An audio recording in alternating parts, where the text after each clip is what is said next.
Será que você está preparado para fazer? Você que trabalha e, de repente, você que está numa situação, eu não sei, lá no seu trabalho você queria fazer uma oração com todo mundo antes de começar o trabalho, não sei se você pode, não sei se você tem essa oportunidade. Você está preparado para isso? E se te pedissem, né, te reconhecessem como um cristão e falasse para você, você faz? Ah, pastor, eu faço um dia. E se te pedirem para fazer todos os dias? Todos os dias você tem que ter uma palavra. Será que você vai ficar preocupado? Eu tive um sonho no final do ano em que Jesus tinha voltado. E até eu estava passando por Curitiba depois, em janeiro.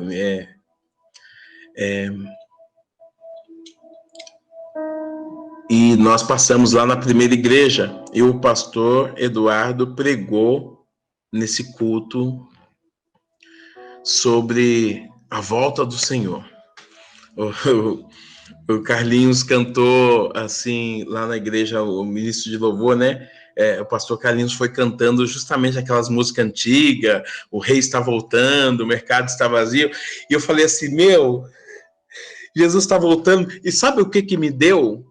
Um desespero no sonho, porque Jesus tinha voltado, e eu falava assim, desculpa, putz grilo, eu não acredito, Jesus voltou, o que eu vou fazer? E agora, Jesus voltou. E o meu desespero, eu falava assim, será que eu posso ir? Será que eu não posso ir? Por quê? Para ir para o céu, eu tinha que entrar numa fila e passar assim numa barreira tipo assim, de anjos que tinha, e você só podia passar se você fosse escolhido. E a minha primeira preocupação era se eu poderia passar. E depois, a segunda preocupação era encontrar algum conhecido naquela fila. Porque eu queria saber se todo mundo estava indo para o céu. E, ao mesmo tempo, eu falava assim, nossa, não acredito, não podia ser agora, não podia ser desse jeito. Jesus podia demorar um pouco mais. E quando o pastor Eduardo pregou a respeito disso, eu falei assim, Deus está me confirmando que eu tenho que estar pronto. Pronto. Na verdade, eu tive medo. No sonho eu senti... Eu lembro muito bem da minha sensação, foi uma sensação de medo. E o que eu quero compartilhar com vocês que tem a ver com a dieta, é que se você tem uma dieta espiritual balanceada, saudável, numa hora dessa você não sente medo. Numa hora dessa você sente paz. Numa hora dessa, você sente assim angústia de querer encontrar alguém conhecido, um rostinho conhecido, para você sentir mais à vontade, que você está indo para um lugar não com pessoas estranhas, mas ao mesmo tempo você vai sentir paz e falar, eu sou salvo.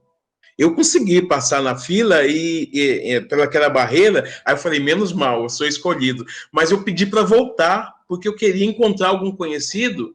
E aí Deus falou comigo no sonho, falou assim, acalma o teu coração, deles cuido eu. Significa, não é o teu papel levar alguém para o céu, sei lá, agarrado com você, sei lá, você dá um jeitinho. É o nosso papel pregar, é o nosso papel manter a dieta, é o nosso papel anunciar o reino.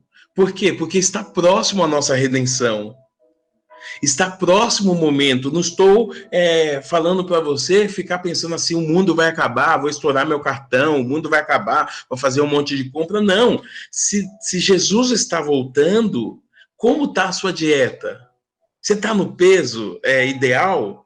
Você está, espiritualmente falando, pronto para se encontrar com Deus? O nosso papel enquanto pastores é preparar os corações. O nosso papel enquanto pastores, o pessoal criticou muito a questão de que a igreja pode abrir, não pode abrir, deve fazer culto, não deve fazer culto. O nosso papel é pregar o evangelho do reino. O nosso papel é levar a palavra de salvação enquanto nós podemos fazer. E talvez eu estou falando hoje para pessoas que estão mais preocupadas, não sei, com a notícia, a situação, sei lá, financeira, o benefício assistencial do governo, a conta que tem que pagar, e talvez isso ocupou tanto a sua mente que você já não consegue mais ter esse momento que nós estamos tendo agora. A sua dieta espiritual é tão importante que você só vai conseguir prestar atenção no que eu estou falando se você entender o que Jesus falou. Eu quero encerrar dizendo esse texto de João, capítulo 4, quando Jesus falou para a mulher samaritana, uma frase que fica para os nossos corações hoje aqui. João, capítulo 4, versículo de número 32, diz assim: uma comida tenho para comer que vós não conheceis. Diziam então os discípulos uns aos outros: ter alguém lhe porventura trazido o que comer? Aí disse-lhe Jesus: a minha comida consiste em fazer a vontade daquele que me enviou e realizar a sua obra.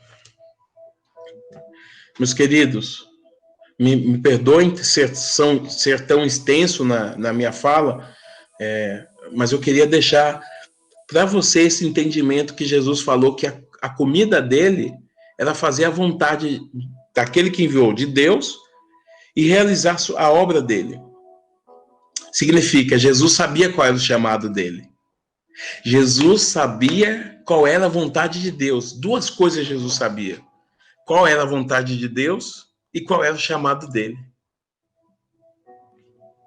Se você hoje ainda não sabe qual é a vontade de Deus, se você hoje ainda não sabe qual é o seu chamado, nesse momento, se você faz parte da igreja que está passando por esse isolamento, por essa pandemia, por essa situação difícil, você foi escolhido para isso.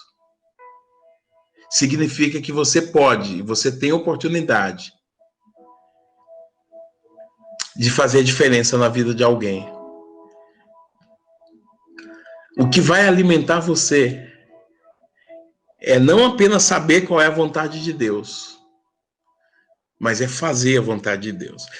Para muitas pessoas, se você fizer essa pergunta, talvez eu faça aqui no grupo: você sabe qual é a vontade de Deus? Você sabe qual é o seu chamado dentro do propósito que Deus tem na sua vida? Talvez se você tem dúvida, aliás, muitas pessoas têm dúvida. Se você fizer essa pergunta direto: qual é o teu chamado? O meu chamado não sei. É esse texto que eu quero que você medite, é esse texto que eu quero que você entenda, que Jesus está dizendo que quando você sabe qual é a vontade de Deus e faz a vontade dele, quando você conhece a palavra e sabe qual é o seu chamado, você se sente alimentado. O alimento espiritual da dieta de Jesus consistia em fazer a vontade de Deus, cumprir o chamado. Eu quero desafiar você a fazer uma dieta junto comigo. Colocar isso como um propósito. Vai bater meta. Tem uns caras que falam dessa forma: vou colocar uma meta. Coloca a meta, meu querido. Olha, pastor, eu posso não estar lá entre o padrão de Daniel, que Daniel foi um processo seletivo dificílimo. E Daniel foi aprovado e ainda se destacou, e aí ele tinha 10 vezes mais do que os outros. Sabe o que quer dizer isso? Deus vai colocar você em posição de destaque quando você for preparado. Mas isso é disciplina, é decisão pessoal. Eu quero fazer uma oração sobre essa palavra, porque eu entendo que por muita coisa que eu falei aqui, eu queria que você tivesse a oportunidade de determinar fazer uma dieta espiritual. Não estou falando de peso não, de peso físico. Eu passo com nutricionista, também é bom fazer uma dieta para cuidar da saúde, mas a questão espiritual. Você está preparado para ministrar a palavra de Deus? Você está preparado? O seu palhaço é convertido, para quem for fizer como palhaço. O seu palhaço conhece a Bíblia? Você está preparado para tocar um instrumento? Você tem habilidades para cantar? Você tem habilidades para contar história para criança? Você tem habilidades, como a gente está tendo agora, para fazer uma live, uma transmissão, gravar um vídeo? Você tem habilidades para trabalhar com rede social, como um influencer digital? Você tem habilidades para aprender outra língua? Você tem habilidades para pregar a palavra de Deus? Você tem habilidades para criar novas estratégias? Habilidades como o Josiel tem feito aí com ônibus de sair e passar nas ruas, muitas vezes, fazendo a serenata. Algumas pessoas estão participando, orar por pessoas assim na rua, pessoas que estão, às vezes, desesperadas, quando você está tendo a necessidade de fazer coisas diferentes. Você tem habilidades? Você está preparado para isso? Depende muito da sua dieta espiritual. Eu não sei qual é a sua dieta, como você chegou aqui hoje, mas eu quero que você, ao terminar esse estudo, você saia disposto a participar de alguma habilidade ministerial. Os requisitos de Nabucodonosor foi pesado com a equipe que estava ali na Babilônia. Daniel passou em todos e ainda foi achado 10 vezes mais. E depois de 3 anos, ele era 10 vezes mais. Ele estava na frente. Mas o texto que diz que ele foi 10 vezes mais, porque Deus o capacitou dessa forma. O texto lá no capítulo 1 de Daniel fala que Deus deu para eles conhecimento, versículo 17, inteligência em toda cultura e sabedoria. Mas a Daniel, Deus ainda deu revelações nos sonhos. Daniel foi 10 vezes mais. A minha oração hoje é para que você seja 10 vezes mais. Pastor, eu não sei. Aproveita esse momento para aprender outro idioma. Pastor, eu não sei jogar bolinha. Pastor, eu não sei falar de Jesus. Aproveita para praticar. Dizem que os grandes youtubers às vezes começaram com um vídeo bem fraco e hoje eles são grandes youtubers, né? Talvez você e eu precisamos dessa oportunidade. Essa pandemia, a gente prega na nossa igreja, pode estar sendo um grande problema, uma maldição para muita gente que está sofrendo. E a gente não fica indiferente a isso. Mas também pode se transformar numa ferramenta de bênção de Deus, para revelar o teu coração, para saber se você ainda está crente, está preparado. Eu quero orar com você sobre isso. Pai, em nome de Jesus, nós oramos. Porque nós não sabemos, Senhor, o dia de amanhã. Mas nós pedimos ao Senhor que conserve os nossos corações debaixo da tua graça, debaixo da tua unção. Que essa palavra, Senhor, possa cair no solo do coração dos teus filhos e frutificar. E eu coloco aqui o meu coração, Senhor, à disposição do teu reino.